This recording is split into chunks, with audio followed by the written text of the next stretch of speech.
தந்தை மகன் தூய ஆவியாரின் பெயராலே.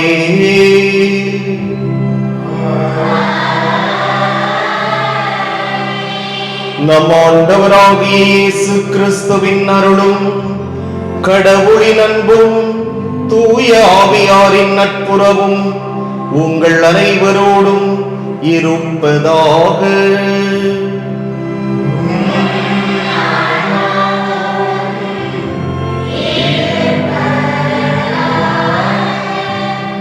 இன்று மனித அறிவுக்கு எட்டாத மறை உண்மையாம் மூவரு கடவுள் என்ற பேருண்மையை உய்த்துணர நம் திரு அவை மூவரு கடவுள் பெருவிழாவை கொண்டாட நம்மை அழைத்துள்ளது. மூவரு இறைவன் என்ற பெருங்கடலில் ஒரு குழந்தையின் குதூகலத்துடன் குளித்து மகிழ்வதற்கு பதில் அக்கடலை தன் சிந்தனை குழிக்குள் சிறைப்படுத்த முயன்ற புனித அகஸ்தீன் பற்றிய கதை நமக்கு நினைவிருக்கலாம். நம் இறைவன் தனிமையில் தானாய் உறைந்திருக்கும் ஒருவராக அல்ல, மாறாக மூவராக உறவு கொண்டிருப்பவர் என்ற பாடத்தை நமக்கு சொல்லி தந்தவர் இயேசு. இவர் இவ்விதம் இறைவனை அறிமுகம் செய்து அனைவரையும் வியப்பில் ஆழ்த்தினார், வேறு பலரை கோபத்தில் ஆழ்த்தினார். தனித்திருக்கும் கடவுளை ஒரு கூட்டு உறவாய் குடும்பமாய் அறிமுகம் செய்தவர் இயேசு. இயேசு அறிமுகம் செய்து வைத்த மூவரு இறைவனின் இலக்கணம் நமக்கு சொல்லித்தரும் பாடம் என்ன? நாம் வழிபடும் இறைவனின் இலக்கணமே உறவுதான். நம் இறைவன் உறவுகளின் ஊற்று. அப்படி இருக்க உறவுகளுக்கு நம் வாழ்வில் முதன்மையான இடத்தை தந்திருக்கிறோமா என்பதை ஆராய்ந்து பார்க்க இன்று நாம் கொண்டாடும் மூவரு இறைவன் பெருவிழா நல்லதொரு தருணம். உறவுகளை வளர்ப்பதை விட மற்ற அம்சங்களுக்கு நம் வாழ்வில் முதன்மை இடங்களை கொடுப்பதில்தான். மீண்டும் உறவுகளுக்கு முதலிடம் வழங்கும் பணிகளை உறவுகளின் ஊற்றாய் விளங்கும் மூவரு இறைவா நமக்கு சொல்லித்தர வேண்டும் என்று இன்றைய திருப்பலியில் சிறப்பாக மன்றாடுவோம். அன்புக்குரியவர்களே, இன்றைய திருப்பலியானது கீழ்வரும் கருத்துக்களுக்காக ஒப்புக் கொடுக்கப்படுகின்றது. என்னுடைய உடல் நலத்திற்காகவும் என்னுடைய தனிப்பட்ட கருத்திற்காகவும் ஜெபிக்குமாறு நான் இந்த திருப்பலியிலே உங்களுக்கு அழைப்பு விடுக்கிறேன். எனக்காக ஜெபியுங்கள். மேலும் இந்த திருப்பலியானது பார்பரா ஆசிரியை குடும்பத்தில் மரணமடைந்த தேவதாஸ் பிரகாசம்மாள், சின்னப்பன் ஆசிரியர், பாத்திமா யாரும் நினையாத ஆன்மாக்கள், பார்பரா ஆசிரியை குடும்பத்தில் மரணமடைந்த சந்தனம் சந்தனத்தம்மாள், செங்கோல், அந்தோணியம்மாள், ஞானசுந்தரம் ஆசிரியர், மேற்படி குடும்பத்தில் மரணமடைந்த ஆரோக்கியம், மரியம்மாள், சின்னப்பன், ஆசீர்வாதம், லூர்து மேரி, யாரும் நினையாத ஆன்மாக்கள் இவர்களுக்காக ஜெபிப்போம். மேலும் எஸ்பி வேந்திரன் இந்திராணி குடும்ப கருத்துப்படி எஸ்பி வேந்திரன் உடல் நலத்திற்காகவும் பிள்ளைகள் பேரப்பிள்ளைகளுடைய நலனுக்காகவும் ஜெபிப்போம். அதோடு நம்முடைய மறைமாவட்ட முன்னாள் ஆயர் மேதகு டாக்டர் எம் தேவதாஸ் அம்ப்ரோஸ் அவர்கள் நம்முடைய தஞ்சை அவர்லேடி மருத்துவமனையிலே ஐசியூவிலே எம்ஐசியூ மோஸ்ட் இன்டென்சிவ் கேர் யூனிட்டிலே அவர் இருக்கிறார். அவருக்காகவும் நாம் ஜெபிப்போம். தூய மறை நிகழ்வுகளை கொண்டாட நாம் தகுதி பெறும் பொருட்டு நம் பாவங்களை ஏற்றுக்கொள்வோம்.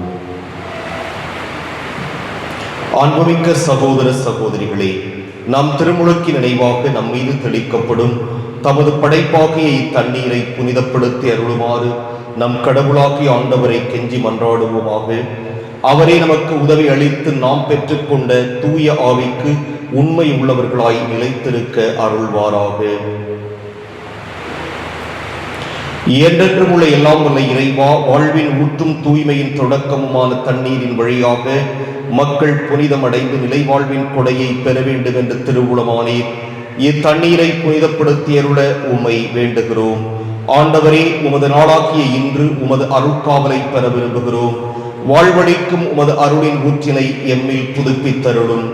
இத்தண்ணீரினால் எங்கள் உள்ளத்தையும் உடலையும் தீமை அனைத்திலிருந்தும் காத்தருள்வீராக. இவ்வாறு நாங்கள் தூய இதயத்துடன் உம்மை அணுகி வரவும் உமது மீட்பை பெற்றுக்கொள்ளவும் தகுதி பெறுவோமாக. எங்கள் ஆண்டவராகிய கிறிஸ்து வழியாக உம்மை மன்றாடுகின்றோம். எல்லாம் வல்ல இறைவா, தண்ணீர் வளம் பெற அதில் உட்பட வேண்டும் என்று இறைவாக்கினர் எலிசா வழியாக கற்பித்தீர். உமது படைப்பு பொருளாகிய இந்த உப்பை பரிவிரக்கத்துடன் புனிதப்படுத்தி அருள உம்மை தாழ்மையுடன் வேண்டுகிறோம். ஆண்டவரே, உப்பு கலந்த தண்ணீர் தெளிக்கப்படும் இடமெல்லாம் தீயோரின் தாக்குதல் அனைத்தும் தோல்வியுறச் செய்வீராக. உம் தூய ஆவியார் உடனிருந்து எங்களை இடையராது காத்தருள்வாராக. எங்கள் ஆண்டவராகிய கிறிஸ்து வழியாகவே மன்றாடுகின்றோம்.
எல்லாம் வல்ல இறைவனும் பாவங்களில் இருந்து நம்மை தூய்மைப்படுத்துவாராக.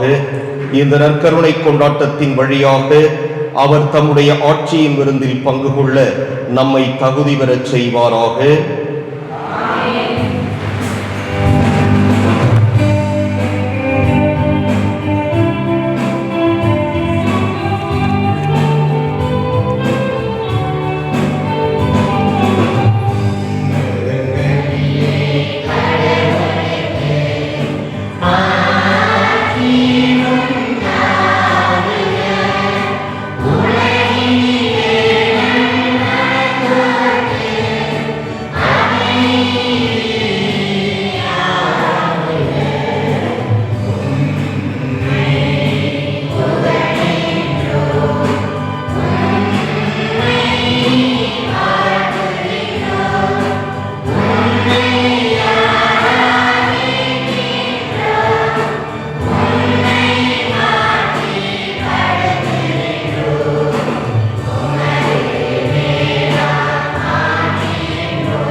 இறைவா,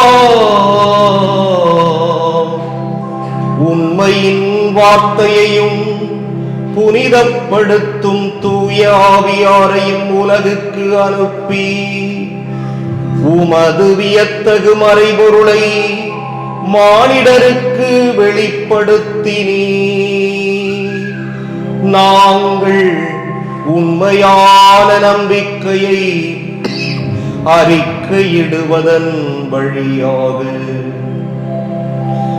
என்றும் உள்ள ஒவ்வொரு கடவுளின் மாட்சியை அறிந்து கொள்ளவும் உமது மாண்பின் பேராற்றலில் நீர் ஒருவராக இருக்கின்றீர் என ஏற்று வழிபடவும் எங்களுக்கு அருள்வீராக. உம்மோடு தூயாவியாரின் ஒன்றிப்பில் இறைவனாய் என்றென்றும் வாழ்ந்து ஆட்சி செய்கின்ற அவர் வழியாக உம்மை மன்றாடுகின்றோம்.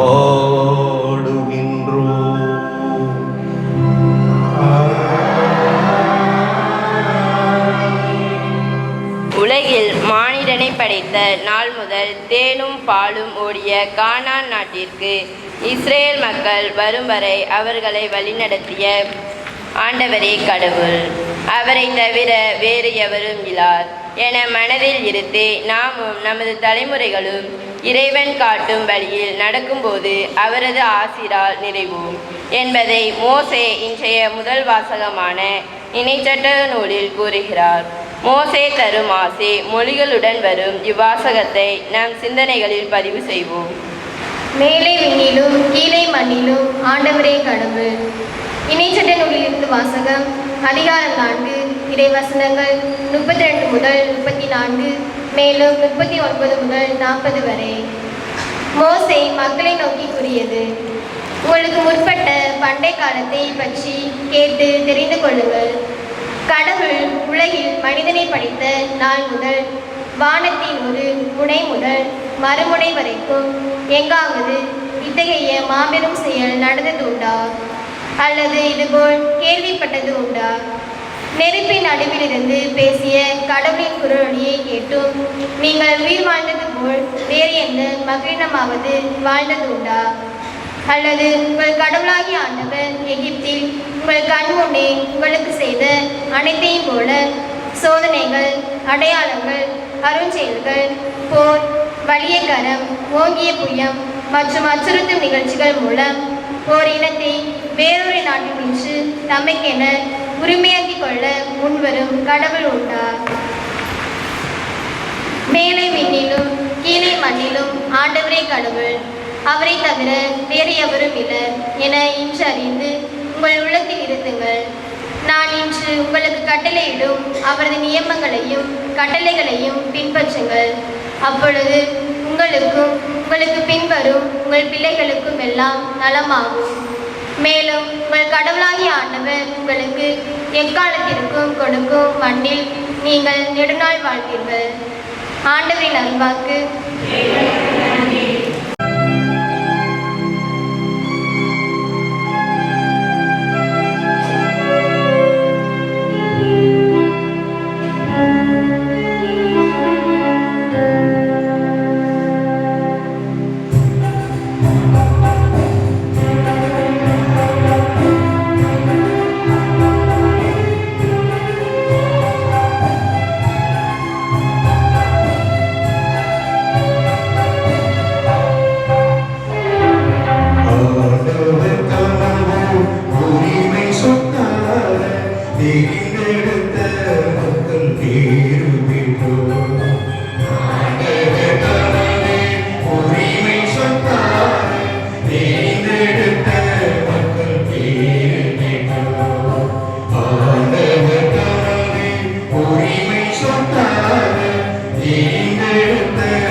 அவருடைய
பஞ்சத்திலும்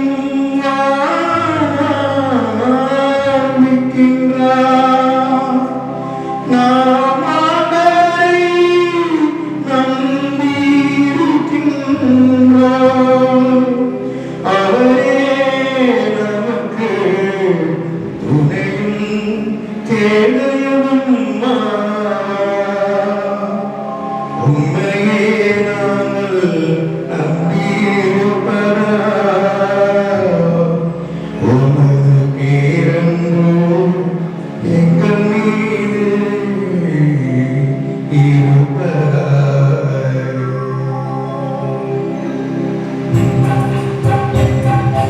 ஆண்டவர் தமது உரிமை சொன்னார், தேர்ந்தெடுத்தவர்கள் பேறு பெற்றோர். ஆண்டவர் தமது உரிமை சொன்னார், தேர்ந்தெடுத்தவர்கள் பேறு பெற்றோர்.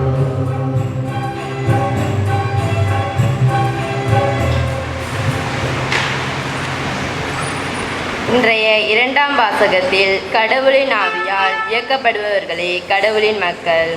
கடவுளை அப்பா தந்தை என்று அழைக்கும் போது நம்முடன் இணைந்து நம் கடவுளின் பிள்ளைகள் என்று சாட்சி பகர்கிறார்.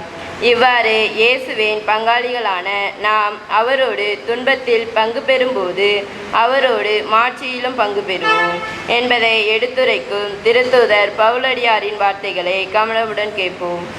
இரண்டாம் வாசகம். கடவுளின் பிள்ளைகளுக்குரிய மனப்பான்மையை பெற்றுக்கொண்டீர்கள்.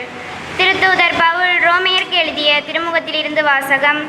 அதிகாரம் 8 இறை வசனங்கள் 14 முதல் 17 வரை. சகோதர சகோதரிகளே, கடவுளின் ஆவியால் இயக்கப்படுகிறவர்களே கடவுளின் மக்கள்.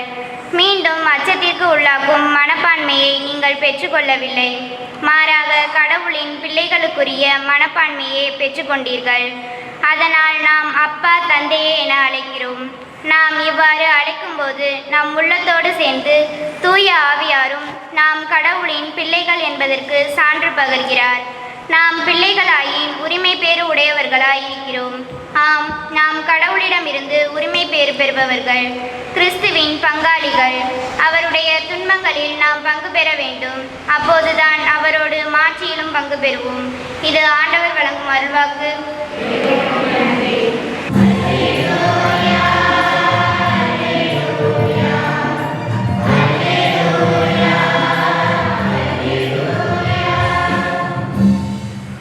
இருந்தவரும் இருக்கின்றவரும் வரவிருக்கின்றவரும் எல்லாம் வல்லவருமான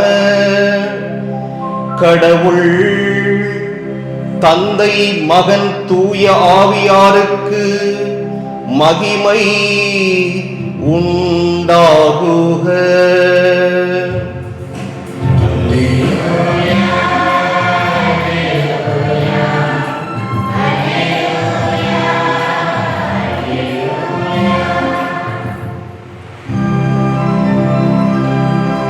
ஆண்டவர் உங்களோடு இருப்பாராக.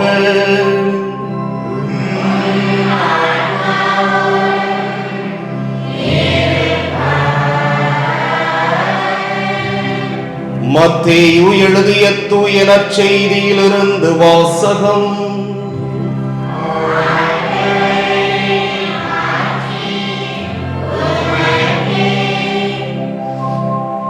அதிகாரம் 28 இறைவாக்குகள் 16 தொடக்கம் 20 இறுதியாக.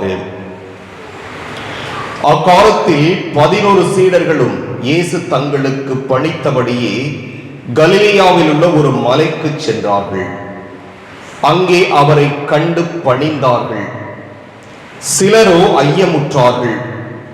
இயேசு அவர்களை அணுகி, விண்ணுலகிலும் மண்ணுலகிலும் அனைத்து அதிகாரமும் எனக்கு அருளப்பட்டிருக்கிறது. எனவே நீங்கள் போய் எல்லா மக்களினத்தாரையும் சீடராக்குங்கள். தந்தை மகன் தூய ஆவியார் பெயரால் திருமுழுக்கு கொடுங்கள். நான் உங்களுக்கு கட்டளையிட்ட யாவையும் அவர்களும் கடைபிடிக்கும்படி கற்பியுங்கள். இதோ உலக முடிவு வரை எந்நாளும் நான் உங்களுடன் இருக்கிறேன் என்று கூறினார். ஆண்டவரின் அருள்வாக்கு.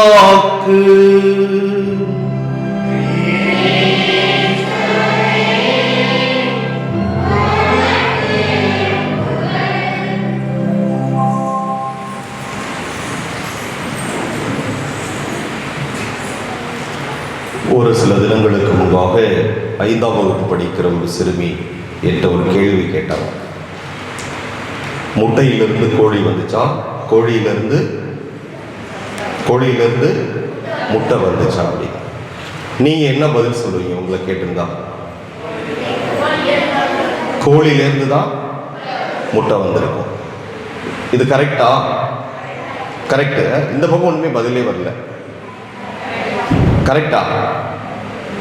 தப்புன்னு சொல்றவங்க கை தூக்க பார்ப்போம். சரி, எப்படி சொல்றீங்க இந்த பதில? புரியல. கோழியை தான் கடவுள் முதல்ல என்ன செஞ்சாரு? படைச்சார். முட்டையை கடவுள் படைக்கல. வெரி குட், ரொம்ப அறிவாளி, கைதட்டுவோம். Very good, very good. ஆமா, பரவாயில்ல. ஒருத்தர் கூட முட்டையில் இருந்தால் கோழி வந்துச்சுன்னு சொல்லலை. ஆமாம், இது ஒரு படைப்பை பற்றி யோசிக்கின்ற பொழுது தெளிவாக நமக்கு தெரிகிறது. கடவுள் இந்த உலகை படைத்த போது உயிரினங்களைத்தான் படைத்தார், முட்டையை படைக்கவில்லை. எனவே முதலில் ஒரு உயிர் கோழி, அதிலிருந்து தான் முட்டை வந்திருக்க வேண்டும். ஆக இதை நான் எதற்கு சொல்லுகிறேன் என்றால், இன்றைய வாசகத்தை முதல் வாசகம் 2வது வாசகம் யாருக்காவது புரிஞ்சுதா? ஏறக்குறைய நாங்கள் 11 வருஷம் இதுக்காக படிச்சிருக்கிறோம். 11 வருஷம் படித்த எங்களுக்கே அது தலை சுத்தும். இன்றைய முதல் வாசகமும் இன்றைக்கு இருக்கிற 2வது வாசகம் உங்களுக்கு ஏதாவது புரிஞ்சுதுன்னா சொல்லுங்க. யாராவது அப்படி சொல்லிட்டீங்கன்னா உண்மையிலே நீங்க ஒரு பெரிய ஜீனியஸ் தான். முதல் வாசகம் எதை பற்றி சொல்லுகிறது, 2வது வாசகம் எதை பற்றி சொல்லுகிறது? சொல்லுங்க பார்க்கலாம். கடவுள் புரியல, இப்ப சத்தமா. கடவுள் ஒருவரே, அவரை தவிர வேறு ஒரு இல்லை. இது முதல் வாசகத்தில் எதை பற்றி, கடவுள் எப்படி பேசினார் என்று சொல்லுகிறது? கடவுள் எப்படி பேசினார் என்று முதல் வாசகம் சொல்லுகிறது? நெருப்பு, ஆமா, பெரிய நெருப்பு சுவாலை மாதிரி, அவ்வளோ அதனுடைய நடுவில் இருந்து ஒரு ஒலி வருகிறது, சத்தம் வருகிறது. அதன் வழியாக கடவுள் பேசுகிறார். 2வது வாசகம் எதை பற்றி சொல்லுகிறது? 2வது வாசகம் எதை பற்றி சொல்லுகிறது? தூய ஆவியாரை பற்றி நமக்கு சொல்லுகிறது. முதல் வாசகம் எதை பற்றி சொல்லுகிறது? கடவுள் எப்படி பேசினார். கடவுளுக்கு உருவம் இருக்குதா? கடவுளுக்கு உருவம் இருக்குதா? இல்ல. கடவுளுக்கு உருவம் என்பது கிடையாது. கடவுளுக்கு உருவம் என்பது கிடையாது. அதனால்தான் அவர் பேசுகிறார். ஆனால் எங்கிருந்தோ சத்தம் வருகிறது. ஆனால் முதல் வாசகத்திலே எப்படி சத்தம் வருகிறது? ஒரு பெரிய நெருப்பின் நடுவிலிருந்து ஒரு சத்தம் வருவதாக நமக்கு சொல்கிறது. இப்ப நான் ஏன் கோழியிலிருந்து முட்டை வந்துச்சா, முட்டையிலிருந்து கோழி வந்துச்சா அப்படின்னு கேட்டேன் அப்படின்னா, இன்றைய பதில் அந்த அல்லேலூயாவுக்காக நான் பாடினேனே அந்த வாழ்த்தொலி, அது யாருக்காவது புரிஞ்சிச்சா? இருந்தவரும் இருக்கின்றவரும் வரவிருக்கின்றவரும் அப்படின்னு போட்டிருக்கு. இருந்தவரும் இருக்கின்றவரும் வரவிருக்கின்றவரும். இருந்தவர் யாரு? இருக்கின்றவர் யாரு? இருக்கின்றவர் அவரும் இயேசு, இயேசுவும் கடவுள் தான். வரவிருக்கின்றவரும் கடவுள் தான். அதனால கடவுளுக்கு நமக்கு ஒரு தோற்றம் ஒன்று இருக்கிறது, முடிவு ஒன்று இருக்கும். அதனால நமக்கு பர்த்டேன்னு இருக்கு. அதே மாதிரி ஒரு நாளைக்கு நாம் போக போற நாளும் இருக்கு, அது நமக்கு தெரியாது என்றைக்கு. ஆக நமக்கு துவக்கம் உண்டு, முடிவும் உண்டு. ஆனால் தந்தையாம் இறைவனுக்கு துவக்கமும் கிடையாது, முடிவும் கிடையாது. எனவேதான் இருக்கின்றவராக இருக்கின்றவர் நாமே என்று அவர் சொன்னார். I am who I am அப்படின்னு ஆங்கில பைபிளை பார்க்கும். I am who I am அப்படின்னு சொல்லுவார். இருக்கின்றவராக இருக்கின்றவர் நானே. அவர் இருந்ததால் தான் உலகை படைத்தார். அவர் இருப்பதால் தான் உலகை நமக்கு தேவையான எல்லாவற்றையும் செய்கிறார். அவர் இருக்க போகிறார். அந்த நம்பிக்கை அதுதான் நமக்கு விண்ணக வாழ்வை பெற்றுத்தரப் போகிறது. எனவேதான் இந்த வாழ்த்தொழியிலே இருந்தவரும் இருக்கின்றவரும் வரவிருக்கின்றவரும் யாரு? எல்லாம் வல்லவருமான தந்தை, மகன், தூய ஆவியார். இந்த 3 பேர். நாம புதுநன்மைக்கு படிக்கும் போது பிள்ளைங்கெல்லாம் படிச்சிருப்பாங்க. என்னன்னு தெரியல, நீங்க பிள்ளைங்களாம் ரொம்ப கம்மியா இருக்காங்க. லீவுக்கு சொந்தக்கார ஊருக்கு போயிட்டாங்க போல இருக்கு. அப்ப புதுநன்மைக்கு படிக்கின்ற பொழுது எத்தனை கடவுள்? ஒரே கடவுள். எத்தனை ஆட்களாக இருக்கிறார்?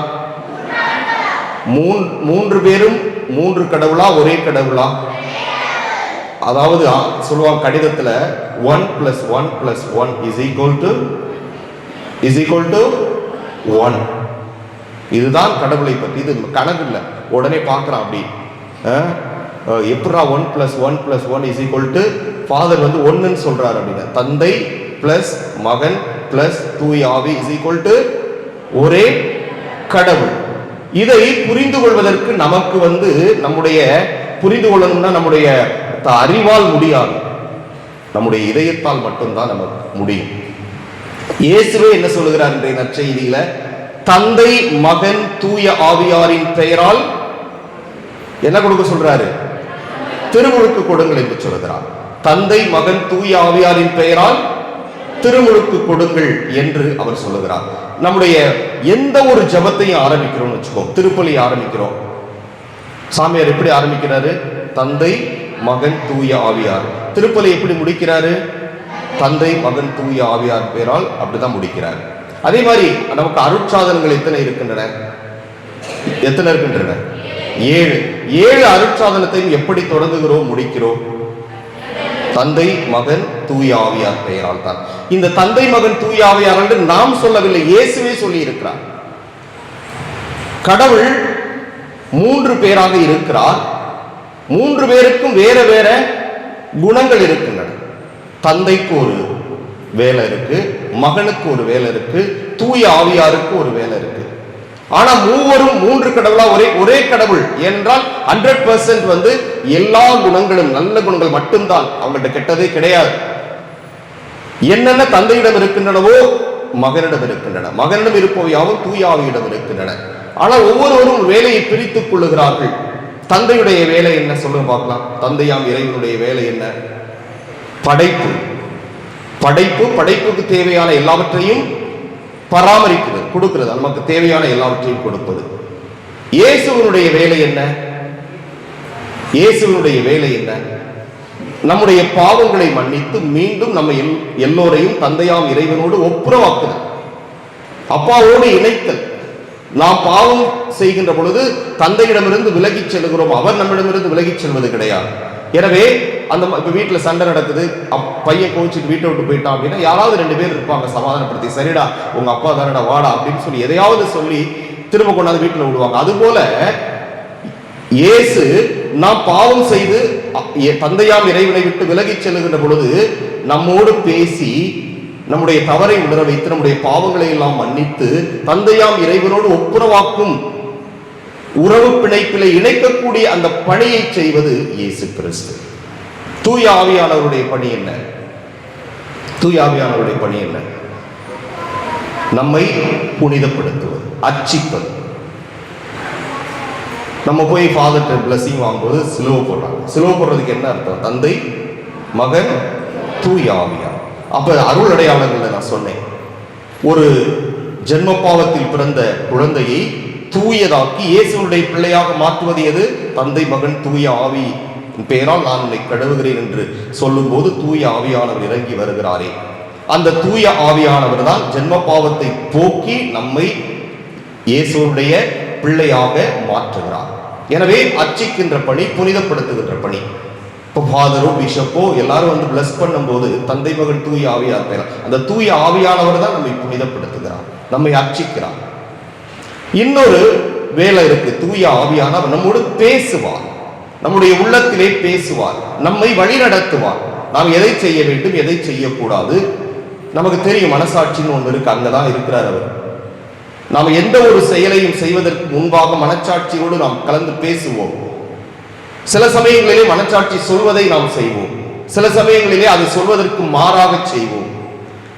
எனவே மனச்சாட்சி நம்மோடு இதுதான் சரி, இதை செய்ய அதை செய்யாத என்று சொல்லும் போது அதை நாம் கேட்கின்ற பொழுது தூய ஆவியானவருடைய வழி நடக்கிறோம். நம்மை அவர் நம்மோடு பேசுகிறார், நம்மை அவர் வழி நடத்துகிறார். இப்படி ஒவ்வொருவருக்கும் ஒரு பணி, அவர்கள் அதை முழுமையாக செய்து கொண்டிருக்கிறார்கள். எனவே தூய ஆவியாருடைய பெருவிழாவை கொண்டாடி கொண்டிருக்கிற இந்த தருணத்திலே 1+1+1=1 என்று நாம் புரிந்து கொள்ள வேண்டும் என்றால் அது நம்முடைய இதயத்தால் மட்டும்தான் புரியும், நம்முடைய அறிவால் அதை புரிந்து கொள்ள இயலாது. அதனால்தான் 1+1+1=1 அப்படி சொல்றேன் அப்படின்னு நான் ஒருத்தங்க கீழே உட்கார்ந்துட்டு. ஏனென்றால் அது நம்முடைய அறிவு, அது சரிதான். ஆனா அறிவால் இதை நாம் கண்டு உணர முடியாது. இது நம்முடைய ஆன்மாவால், நம்முடைய இதயத்தால் மட்டுமே தந்தை மகன் தூய ஆவியாருடைய அந்த மறை பொருளை நாம் புரிந்து கொள்ள முடியும். எனவே அன்புக்குரிய சகோதர சகோதரிகளே, இன்றைய நற்செய்தியிலே நம் ஆண்டவர் இயேசு கிறிஸ்துவே நமக்கு சொல்லியிருக்கிறார், கடவுள் மூவொரு இறைவனாக இருக்கின்றார் என்று. அதே போன்று அவர் சொல்கிறார் சீடர்களிடம், இந்த தந்தை மகன் தூய ஆவியார் பெயரால் திருமுழுக்கு கொடுங்கள், இவருடைய பெயராலே நீங்கள் எல்லாவற்றையும் செய்யுங்கள், ஆண்டவரிடம் என்னுடைய அன்பு கட்டளையை நீங்கள் அவர்களுக்கு அறிவியுங்கள் என்று. எனவே நாம் எந்த ஒரு செயலை செய்தாலும் இந்த மூவொரு இறைவன் பெயரால் செய்கின்ற பொழுது அவை அனைத்தும் ஆசீர்வதிக்கப்படும். ஆமென். எழுந்து நின்று விசுவாசத்தை அறிக்கையிடுவோம்.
அன்புக்குரியவர்களே, நம்முடைய தேவைகளை எல்லாம் மன்றாட்டுக்களாக ஆண்டவரிடம் எடுத்துரைப்போம்.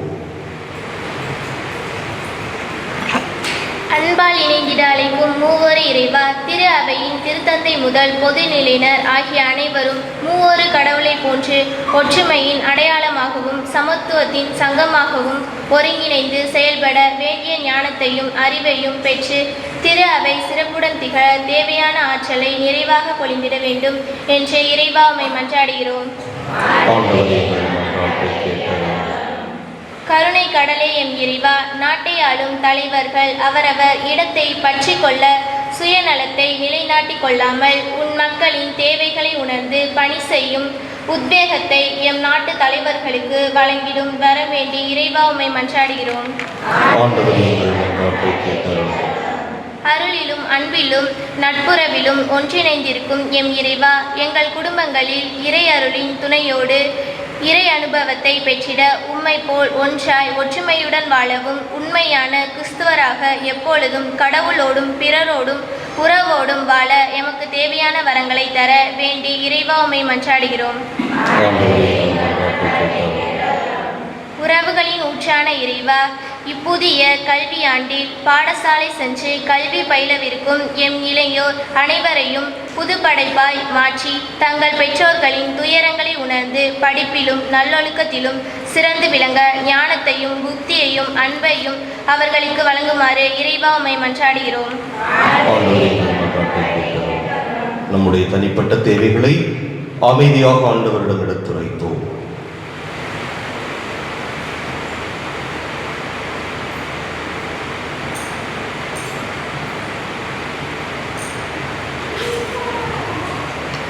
மன்றாடுவோமாக.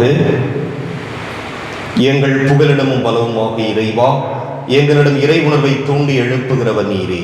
உம்முடைய மக்களின் உருக்கமான இந்த மன்றாட்டுக்களை ஏற்று நிறைவு செய்ய வேண்டும் என்று எங்கள் ஆண்டவர் கிறிஸ்து வழியாக உம்மை மன்றாடுகின்றோம்.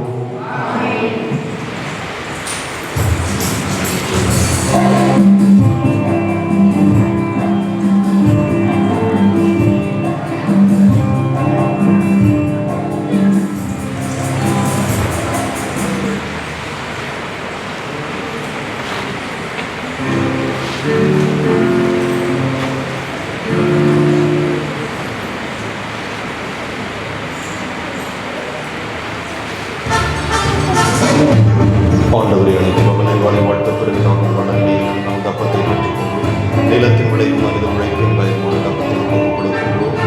எங்களுக்கு வாழ்வழி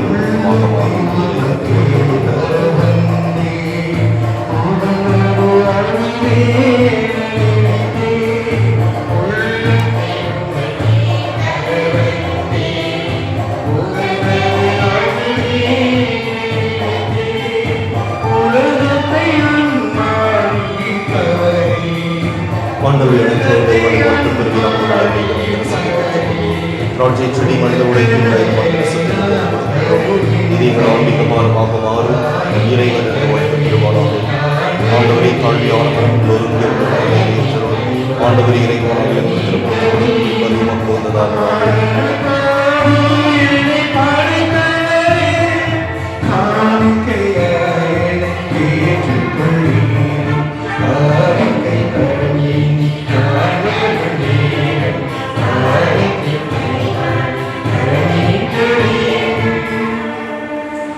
சகோதர சகோதரிகளே, என்னுடையதும் உங்களுடையதுமான இப்பலி எல்லாம் வல்ல தந்தையாக இறைவனுக்கு ஏற்றதாகும்படி மன்றாடுங்கள்.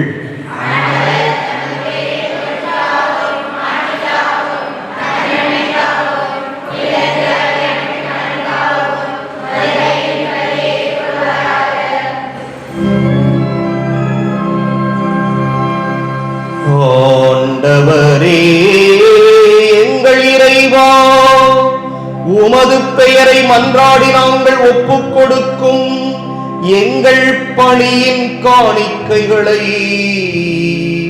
தூய்மைப்படுத்தியருளும். இதன் வழியாக எங்களையே உமக்கு உகந்த நிலையான காணிக்கையாக மாற்றுவீராக. எங்கள் ஆண்டவராகிய கிறிஸ்து வழியாக உம்மை மன்றாடுகின்றோம்.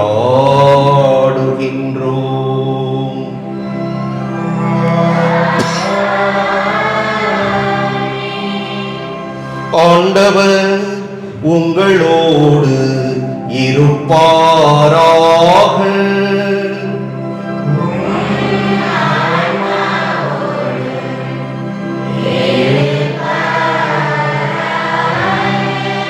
இதயங்களை மேலே எழுப்புங்கள்.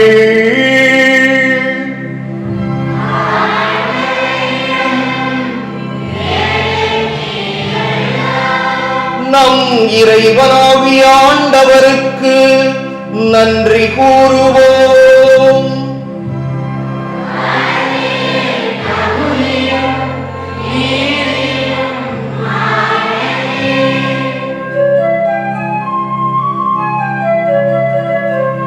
ஆண்டவரே, தூயவரான தந்தையே, என்றும் உள்ள எல்லாம் வல்ல இறைவா, எந்நாளும் எவ்விடத்திலும் நாங்கள் உமக்கு நன்றி செலுத்துவது மெய்யாகவே தகுதியும் நீதியும் ஆகும்.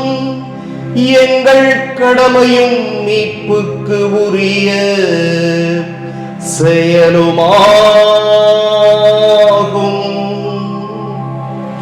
உம்முடைய ஒரே பேரான மகனோடும் தூய ஆவியாரோடும் ஆழ்வகையில் ஒருவராயிராமல் மூவராயிருந்தாலும் இறைத்தன்மையின் ஒரே கடவுளாகவும் ஒரே ஆண்டவராகவும் நீ இருக்கின்றீர். ஏனெனில் நீரே வெளிப்படுத்தியதால் உமது மாட்சி பற்றி நாங்கள் நம்புவதையே மகனை குறித்தும் தூய ஆவியாரை குறித்தும் எத்தகைய வேறுபாடுமின்றி நம்புகின்றோம். இவ்வாறு உண்மையான நிலையான கடவுள் தன்மையை நாங்கள் அறிக்கையிடும் போது ஆழ்வகையில் தனித்தன்மையையும் இறையியல்பில் ஒருமையையும் மாண்பில் சமத்துவத்தையும் போற்றுகின்றோம்.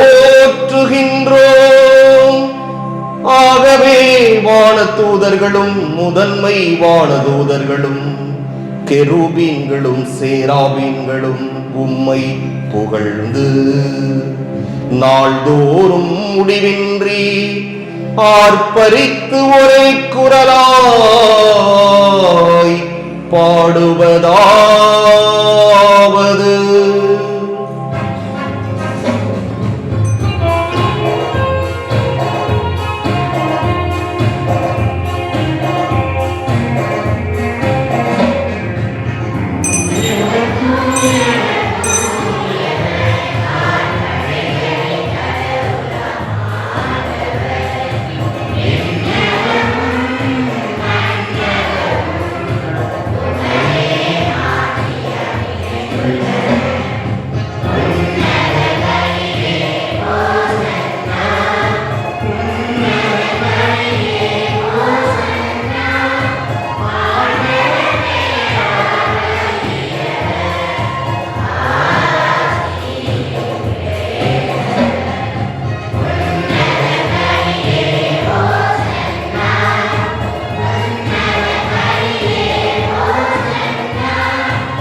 ஆண்டவரே, நீர் மெய்யாகவே தூயவர், தூய்மை அனைத்துக்கும் ஊற்று. ஆகவே உம்முடைய ஆவியை பொழிந்து இக்காணிக்கைகளை தூய்மைப்படுத்த உம்மை வேண்டுகிறோம். இவ்வாறு எங்கள் ஆண்டவர் இயேசு கிறிஸ்துவின் உடலும் இரத்தமுமாக எங்களுக்கு இவை மாறுவனவாக.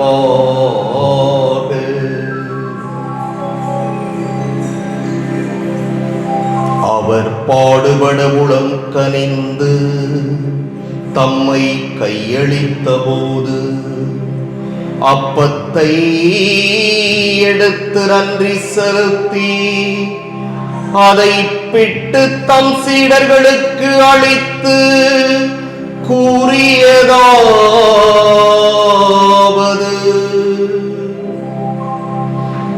அனைவரும் இதிலிருந்து பெற்று உண்ணுங்கள். ஏனெனில் இது உங்களுக்காக கையளிக்கப்படும் என் உடல்.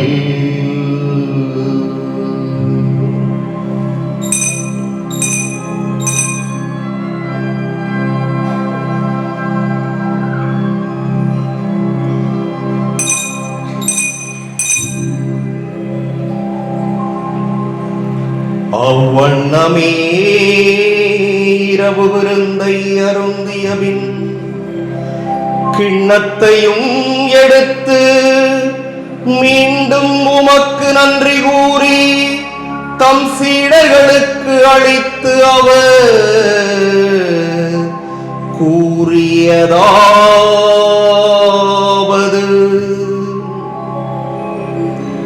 அனைவரும் இதிலிருந்து பெற்று பருகுங்கள், ஏனெனில் இது புதிய நிலையான உடன்படிக்கைக்கு உரிய என் இரத்தத்தின் கிண்ணம்.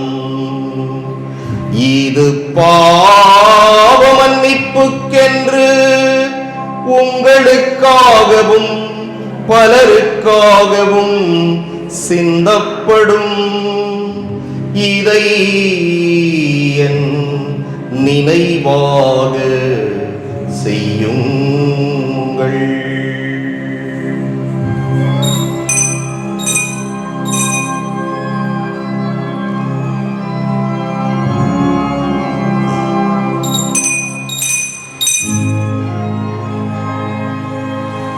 நம்பிக்கையின் மறைபொருள்.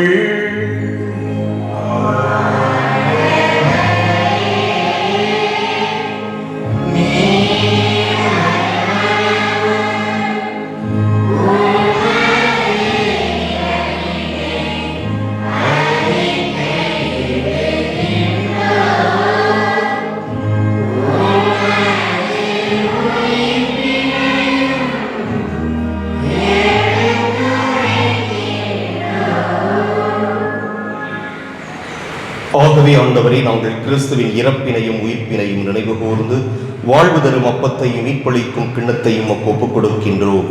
உம் திருமுன் நின்று உமக்கு ஊழியம் புரிய தகுந்தவர்கள் என எங்களை ஏற்றுக்கொண்டீர். எனவே உமக்கு நன்றி செலுத்துகிறோம்.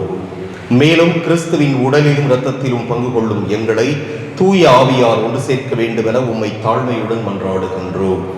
ஆண்டவரே, உலகெங்கும் பரவியிருக்கும் உமது திரு அவையை நினைவு கூர்ந்தருளும்.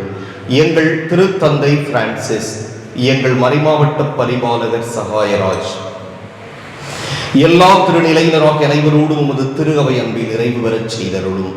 மேலும் உயிர்த்தெழும் எதிர்நோக்குடன் துயில் கொள்ளும் எங்கள் சகோதரர் சகோதரிகளையும் இறந்தோர் அனைவரையும் இரக்கத்துடன் நினைவு கூர்ந்து உமது திருமுக ஒளியினுள் ஏற்றருளும். எங்கள் அனைவர் மீதும் இரக்கமாயிரும் கடவுளின் கன்னித்தாயான புனித மரியா, அவருடைய கணவரான புனித யோசேப்பு, புனித திருத்தூதர்கள், இவ்வுலகில் மக்கு உகந்தவராய் இருந்தோராகிய புனிதர் அனைவருடனும் நாங்கள் நிலை வாழ்வில் பங்கு கொள்ளும் தகுதி பெற்று உம் திருமகன் இயேசு கிறிஸ்து வழியாக உம்மை புகழ்ந்தேத்தும் வரமருள உம்மை மன்றாடுகின்றோம்.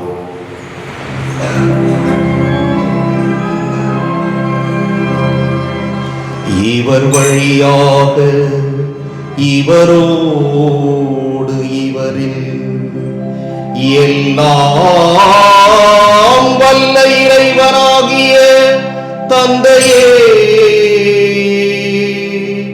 தூய ஆவியாரின் ஒன்றிப்பில் எல்லா புகழும் மாட்சியும் என்றென்றும் உமக்கு உரியதே.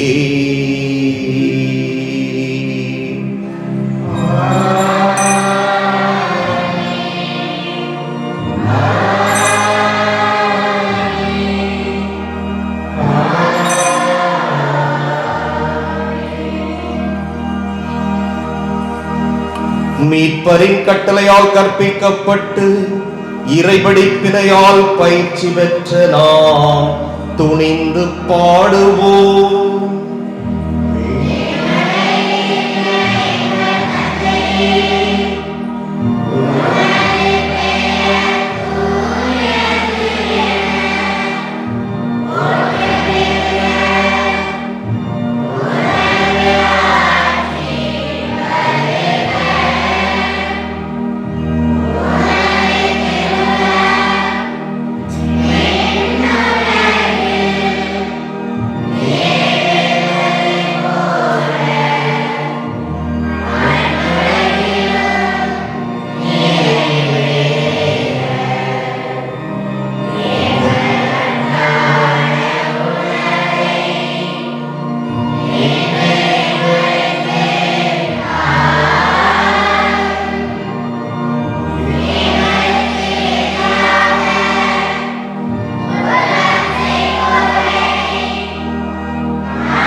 அனைத்திலிருந்தும் எங்களை விடுவித்து எங்கள் வாழ்நாளில் அமைதியை கனிவுடன் அருள உம்மை மன்றாடுகிறோம்.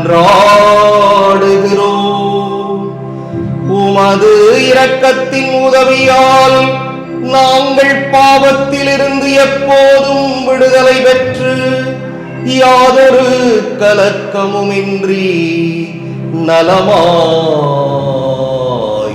இருப்போமாக. நாங்கள் எதிர்நோக்கி இருக்கும் பேரின்பத்துக்காகவும் எம் மீட்பராகிய இயேசு கிறிஸ்துவின் வருகைக்காகவும் காத்திருக்கின்றோம்.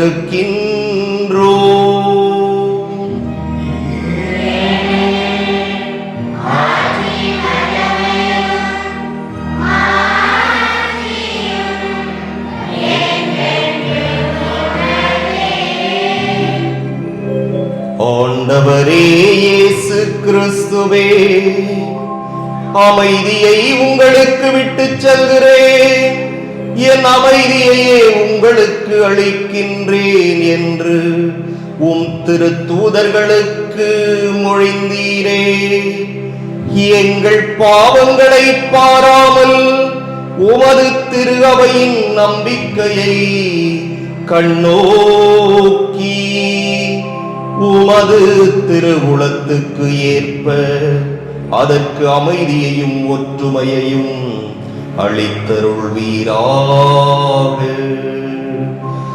என்றென்றும் வாழ்ந்து ஆட்சி செய்கின்றவர் நீரே.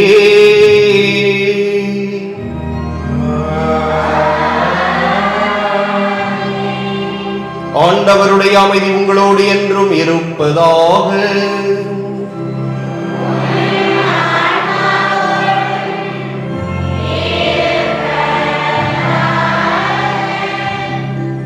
ஒருவருக்கொருவர் அமைதியை பகிர்ந்து கொள்வோம்.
இதோ இறைவனின் செம்மறி, இதோ உலகின் பாவங்களை போக்குபவர்.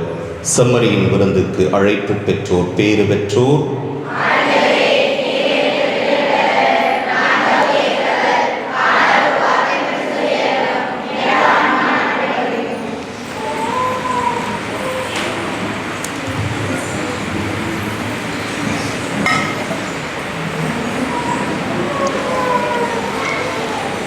கிறிஸ்துவின் திருவுடல், கிறிஸ்துவின் திருவுடல், கிறிஸ்துவின் திருவுடல், கிறிஸ்துவின் திருவுடல், கிறிஸ்துவின் திருவுடல், கிறிஸ்துவின் திருவுடல்.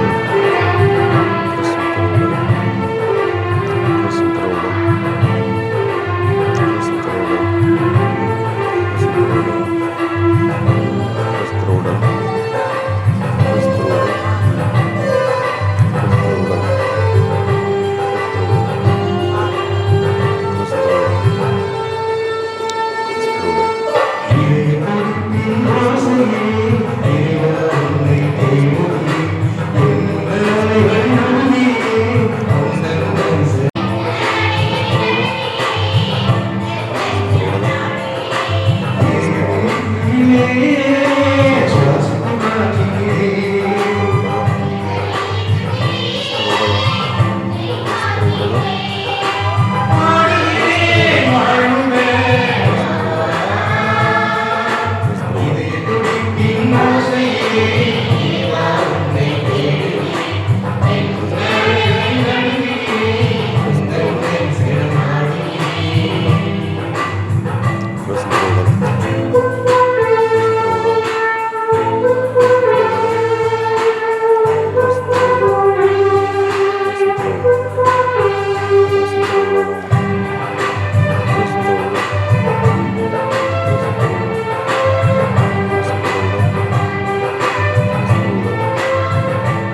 கிறிஸ்துவின் திருவுடல், கிறிஸ்துவின் திருவுடல், கிறிஸ்துவின் திருவுடல்,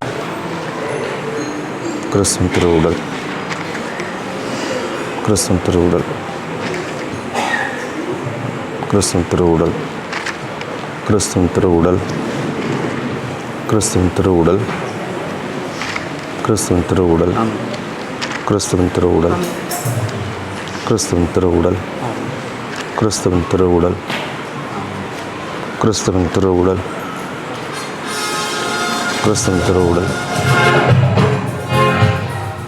கிறிஸ்துவின் திருவுடல், கிறிஸ்துவின் திருவுடல், கிறிஸ்துவின் திருவுடல்,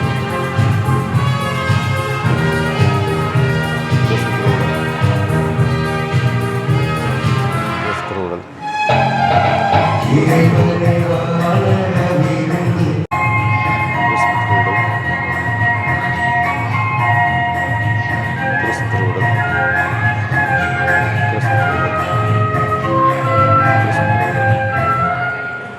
கிறிஸ்துவின் திருவுடல், என் முன்னாலே வந்திடுவார், என் நெஞ்சிலே தங்கிடுவார்.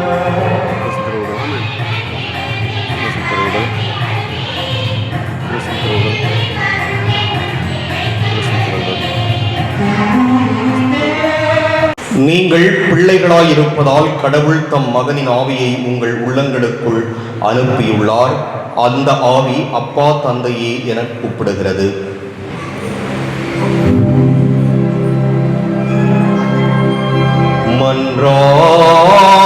மன்றாடுவோமாக. ஆண்டவரே எங்கள் இறைவா, நாங்கள் நிலையான தூய மூவொரு கடவுள் தன்மையையும் பாகுபாடற்ற ஒருமையையும் அறிக்கையிடுகின்றோம். அதனால் நாங்கள் உட்கொண்ட இத்திருவுணவு எங்களுக்கு உடல் உள்ள நலனை அளிப்பதாக. எங்கள் ஆண்டவராகிய கிறிஸ்து வழியாக உம்மை மன்றாடுகின்றோம்.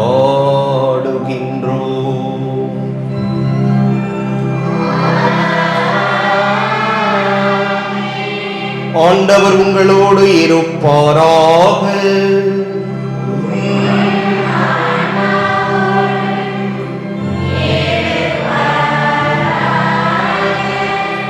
எல்லாம் வல்ல இறைவன் தந்தை, மகன், தூய ஆவியார் உங்களுக்கு ஆசி வழங்குவாராக.